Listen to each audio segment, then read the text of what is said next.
Hello दोस्तों, आज specially बात करेंगे इजराइल का बनाया हुआ मरकावा 5 टैंक के बारे में। और ये टैंक आने वाले 2023 में इजराइल मिलिट्री में शामिल होने जा रहा है। और 2023 के बाद ये टैंक तमाम 4th जनरेशन मिन बैटल टैंक में सबसे ज़्यादा लेटेस्ट और एडवांस टैंक होने जा रहा है। इसका कारण इसमें ऐसा कुछ खास फीचर्स को इस्तेमाल किया गया है जिसको जानने के बाद आप खुद हैरान होंगे यह इजराइल मरकावा 5 टैंक कितना ज़्यादा शक्तिशाली होगा। तो गाइस, आज हम इस वीडियो में बात करेंगे सिर्फ इजरायली मरकावा टैंक के बारे में और इस टैंक का कुछ हिस्ट्री के बारे में। चलिए गाइस, शुरू करते हैं इस वीडियो को। तो गाइस, यहाँ पे सबसे पहले बात, इजराइल मिडिल ईस्ट का एक छोटा सा देश है और इसी के साथ मिलिट्री के मामले में कई अरब देश से बहुत ही ज़्यादा पीछे है। मगर इसके बावजूद इजराइल मिडिल ईस्ट का इकोनॉमिकली और मिलिटरीली सुपर पावर कहा जाता है, क्योंकि इजराइल अकेला कई सारा जंग लड़ चुका है इन सभी अरब देश के अगेंस्ट में और इन सभी अरब देश को धूल चटा चुका है ये छोटा सा देश। तो गाइस, यहाँ पे एक बात कहना चाहूँगा, सिर्फ हथियारों का क्वांटिटी नहीं, जंग लड़ने के लिए कैपेबिलिटी मौजूद होना चाहिए जो इजराइल के पास भर भर के है इन अरब देश के तुलना में। फिर से आपको एक बात कहना चाहूँगा, 1948, 1956, 1967 और 1973 में भयानक जंग हुआ था इजराइल के साथ इन अरब देश के साथ।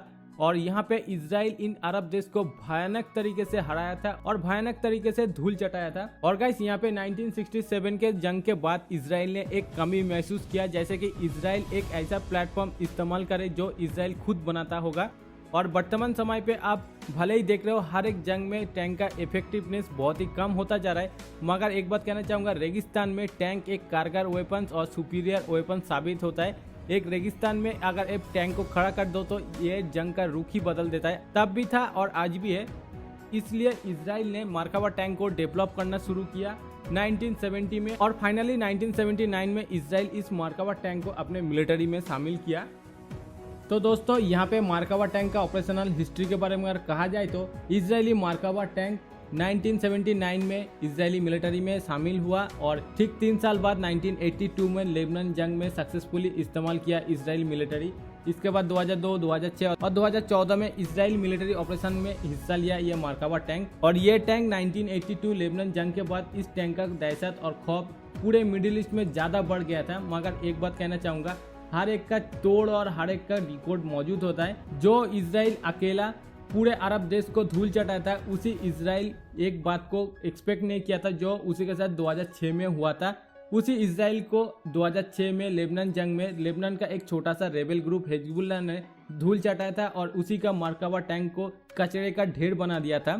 और दोस्तों, यहाँ पे और एक बात कहना चाहूँगा, वर्तमान समय पे भले ही आप देख रहे हो जंग में एक मेन बैटल टैंक का रोल बहुत ही ज़्यादा कम होता जा रहा है, मगर रेगिस्तान में एक मेन बैटल का तोड़ और दूसरा कुछ मौजूद नहीं है। तो गाइस, इसीलिए कई सारे डिफेंस एक्सपर्ट ये क्लेम कर रहे हैं इजराइल का ये मरकावा 5 टैंक फिर से अपना दहशत फैलाने के लिए आ रहा है 2023 में।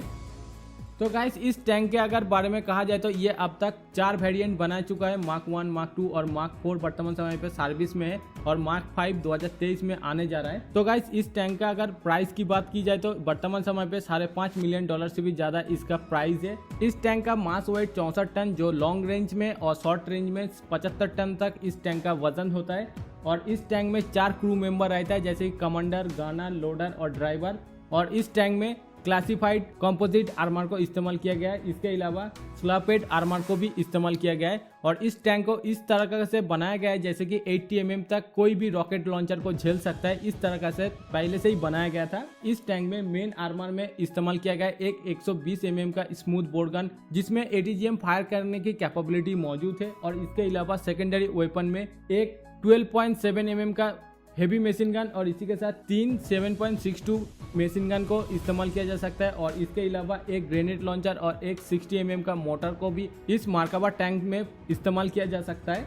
इस मरकावा टैंक को सबसे खास बनाता है, इस मरकावा टैंक में 1500 हॉर्स पावर का इंजन को इस्तेमाल किया गया है और जिसका वेट रेशियो है 23 हॉर्स पावर पर टन। और गाइस, ये टैंक 1400 लीटर फ्यूल कैरी कर सकता है और इस टैंक का रेंज 500 किलोमीटर और इस टैंक ऑफ रोड में 54 किलोमीटर पर आवर रफ्तार से चल सकता है और ऑन रोड में 64 किलोमीटर पर आवर रफ्तार से चल सकता है।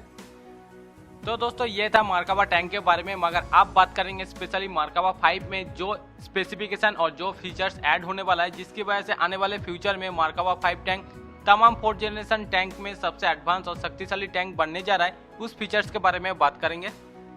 और यहाँ पे सबसे पहले बात करेंगे एपीएस सिस्टम के बारे में। और APS system actual active protection system से, और इजराइल का खुद का बनाया हुआ एक्टिव प्रोटेक्शन सिस्टम का नाम ट्रॉफी सिस्टम है, जो स्पेशली 2014 में इजराइल और हमास के कॉन्फ्लिक्ट के दौरान इजराइल ने सक्सेसफुली टेस्ट किया था इस एपीएस सिस्टम को।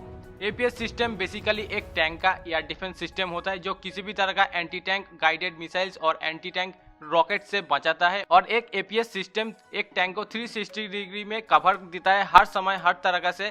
तो डेफिनेटली ये एक अच्छा मूव होगा और नेक्स्ट जनरेशन टैंक के लिए एक अच्छा खासा स्टेप होगा टॉपी सिस्टम्स को इंटीग्रेट करने के बाद। और दोस्तों इसके बाद जो फीचर सबसे ज्यादा खास बनाएगा वो है 360 डिग्री कैमरा।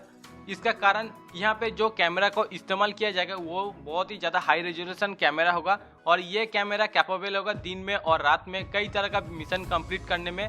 और इसके अलावा इस कैमरा में कई तरह का थर्मल इमेजर और कई तरह का सेंसर मौजूद होगा, जिसकी वजह से एक एनिमी को कहीं भी किधर भी बहुत दूर से भी डिटेक्ट करने में सक्षम होगा। इसके अलावा दोस्तों इस कैमरा के वजह से एक वेपन्स ऑफिसर एक टैंक के हर दिक में नजर रखने में बहुत ही ज्यादा कैपेबल होगा। तो दोस्तों इसके बाद तीसरे नंबर पर है इलेक्ट्रॉनिक वारफेयर सिस्टम्स। वर्तमान समय पे दोस्तों हर एक हथियार में अपग्रेडेड इलेक्ट्रॉनिक वारफेयर सिस्टम्स को इस्तेमाल किया जा रहा है, और आने वाले फ्यूचर जंग में इलेक्ट्रॉनिक वारफेयर सिस्टम बहुत ही ज्यादा कारगर हथियार और बहुत ही ज्यादा इंपॉर्टेंट रोल रखने वाला है। इसीलिए इस टैंक में कुछ खास तरह का सेंसर और फीचर्स को इस्तेमाल किया जाएगा जो नेक्स्ट जनरेशन इलेक्ट्रॉनिक वारफेयर के लिए कैपेबल होगा। जैसे कि एंटी टैंक गाइडेड मिसाइल के लिए जैमर को इस टैंक में इस्तेमाल किया जाएगा, और कुछ खास तरह का सेंसर को भी इस्तेमाल किया जाएगा जो बहुत दूर से एनिमी की पोजीशंस और एनिमी के वेपन्स को लोकेट करने में सक्षम होगा, जिसकी वजह से एक टैंक को मिशन को कंप्लीट करने के लिए बहुत ही ज्यादा कम समय और बहुत ही ज्यादा एडवांटेज मिलेगा। तो दोस्तों इसके बाद चौथे नंबर पर है लेजर वेपन सिस्टम। वर्तमान समय पे कई डिफेंस एक्सपर्ट ये क्लेम कर रहा है और एक्सपेक्ट कर रहा है वर्तमान समय पे, जैसे कि अब हाल ही में देखा है इजराइल ने अपना laser weapon system successfully test कर चुका है, और आने वाले कुछ वक्त में इजराइल अपने मिलिट्री में लेजर वेपन्स को शामिल करने जा रहा है। तो इसलिए कई डिफेंस एक्सपर्ट ये क्लेम कर रहा है और एक्सपेक्ट कर रहा है बहुत ही जल्द इजराइल इस लेजर वेपन सिस्टम को अपने टैंक के ऊपर इस्तेमाल करने जा रहा है, जिसकी वजह से और भी ज्यादा ताकतवर हो जाएगा इजराइल का ये टैंक। दोस्तों नंबर 5 पर है HMD systems helmet mount display system. जैसे कि वर्तमान समय पे एक फाइटर जेट और अटैक हेलीकॉप्टर में आप सभी ने देखा होगा वेपन्स ऑफिसर के पास एक HMD डिस्प्ले सिस्टम मौजूद होता है, और जिसकी वजह से एक वेपन्स ऑफिसर बहुत ही इजीली अपने एनिमी की तरफ किसी भी वेपन्स को फायर करने में कैपेबिलिटी मौजूद होता है। तो दोस्तों इस तरह का HMD डिस्प्ले सिस्टम्स आने वाले वर्तमान समय पे मरकाबा 5 टैंक में आपको देखने को मिलेगा, जो इस दुनिया का सबसे पहला टैंक होगा जिसमें HMD डिस्प्ले सिस्टम्स मौजूद होगा, जिसके वजह से मरकाबा टैंक का फायर कैपेबिलिटी और भी ज्यादा बढ़ जाएगा और भी ज्यादा कैपेबल हो जाएगा। तो दोस्तों ये था ये मरकाबा 5 टैंक का कुछ खास फीचर्स जो आने वाले वक्त में बहुत ही ज्यादा कैपेबल और बहुत ही ज्यादा एडवांस बनाएगा एक मरकाबा टैंक को दूसरे टैंक के तुलना में। दोस्तों यहाँ पे आखिर में एक बात कहना चाहूंगा, इन सभी फीचर्स को देखने के बाद ये सब फीचर्स एक ही बात पर इशारा कर रहा है, इजराइल आने वाले वक्त में अनमैन्ड ग्राउंड व्हीकल की तरफ बढ़ रहा है, जो एक रोबोटिक वारफेयर के तरफ बढ़ रहा है इजराइल। और आने वाले वक्त में हो सकता है इजराइल बहुत जल्द एक अनमैन्ड ग्राउंड व्हीकल टैंक को भी डिप्लॉय करे, जो मरकाबा 6 टैंक होगा, जो एक 5th जनरेशन टैंक हो सकता है। इसके बारे में आपका क्या राय है आप जरूर कमेंट करके बताना, और इस वीडियो को पूरा देखने के लिए thank you very much, thank you for watching.